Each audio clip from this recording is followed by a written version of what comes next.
Ladies and gentlemen, the New Orleans Saints just can't help themselves, can they? They love these big physical defensive ends who are also injury prone.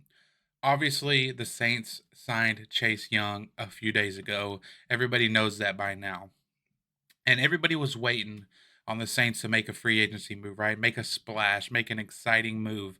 And it finally came when the Saints announced that they signed Chase Young to a 1 year deal.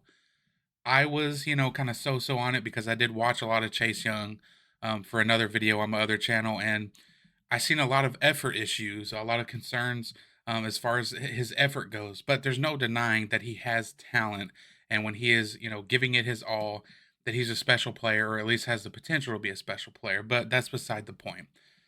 What is it with the Saints and these injury prone defensive ends? Like I said, the Saints announced they signed Chase Young. Everybody's excited, and not even 24 hours later, they're like, "Oh yeah, but by the way, he's had neck issues and he has to have surgery, and he's probably going to miss time up until week 1, and hopefully he'll be ready week 1, we think, right?" And it's like, "Oh my god, like we couldn't even enjoy this one thing for 24 hours without something else already popping up." Now, look, he'll probably be ready to go week 1, and even if he's not, the Saints were at least smart with this contract signing, right? It's a 1 year deal, heavily incentive based on playing time. In fact, it's got like I don't have the details in front of me, but the amount of money per game that he plays is actually insane. Incentive wise. So at least the Saints were smart to go with a 1 year deal that kind of protects them in case this neck injury stuff appears to be or turns out to be worse than thought. Now, there were also reports that said there were multiple NFL teams that completely did not want anything to do with Chase Young after looking at his medical reports. Didn't want anything to do with him. In fact, the Bears looked into trading for him last year, but after they seen his physical, they were like, "Nah, no, thank you," and they didn't want him. Now, the Niners, of course, looked past it, signed him, but that's in the history. The Saints obviously took a chance on Chase Young. The Saints were not Chase Young's first chance or first choice, obviously, right? But they offered the most money, and gave him the chance to prove himself, a prove it deal.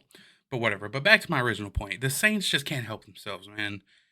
Go back to Marcus Davenport. 2 first round picks for a guy who was a complete project, showed flashes of greatness, but just could not stay on the field. Even last year with the Vikings, played like 3 games or something. He couldn't stay on the field. Waste of 2 first round picks. What after that? Peyton Turner. Again, a guy who has showed minimal flashes, but again, he cannot stay on the field. It is actually impressive the run on defensive ends that the Saints have right now. And that brings me to last year, a guy that I don't see a lot of people talk about, Isaiah Foskey. The Saints took Isaiah Foskey with the 40th overall pick last year. The 40th overall pick last year, and the guy could not sniff the field. And even when he did, he looked not good, to be honest. Like, he looked bad, right? The 40th overall pick didn't look good at all. And now by signing Chase Young and paying Carl Granderson, that tells me, I mean, do we really expect Foskey to contribute to this team? I don't think so. I'm all for giving guys time to develop, but I just don't see it happening with him. If Carl Granderson did not exist, this might be a generational run on bad decisions from the Saints in terms of the defensive end position. Now, with the Saints signing Chase Young, what does this do with, the draft? A lot of people wanted to take a defensive end in the first round, but now that we signed Chase Young to this deal, that tells me that is probably not going to be the case, which is honestly fine because of everything else I've been mentioning. I do not trust the Saints to draft a defensive end. I just don't. Like what have they done to have me trust them take a defensive end, especially in the first round again? I just don't trust it. I mean, we can go back to Haoli Kikaha, who they took, early on in the draft. And, he was good for a while, but again, knee issues that he had throughout college caught up to him and ain't been heard from since. So, the Saints probably will go offensive tackle. I know Alu Fashanu is a guy who has been mocked to the Saints a lot. A left tackle because who knows what they're going to do with Trevor Penning. You can't go wrong with taking a defensive tackle in the first round there. You took Brissett last year. He's showed promise. I think he's going to be a really good player.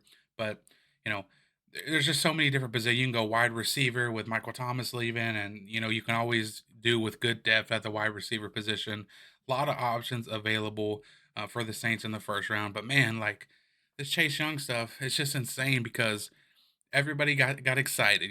There's the move, there's the signing that everybody's been wanting, and then not even 24 hours later, it's like, oh my god, the guy's got neck issues. Apparently, he played with them all last year, yada yada. But it is what it is. We shall see what happens. Appreciate you guys watching. Peace.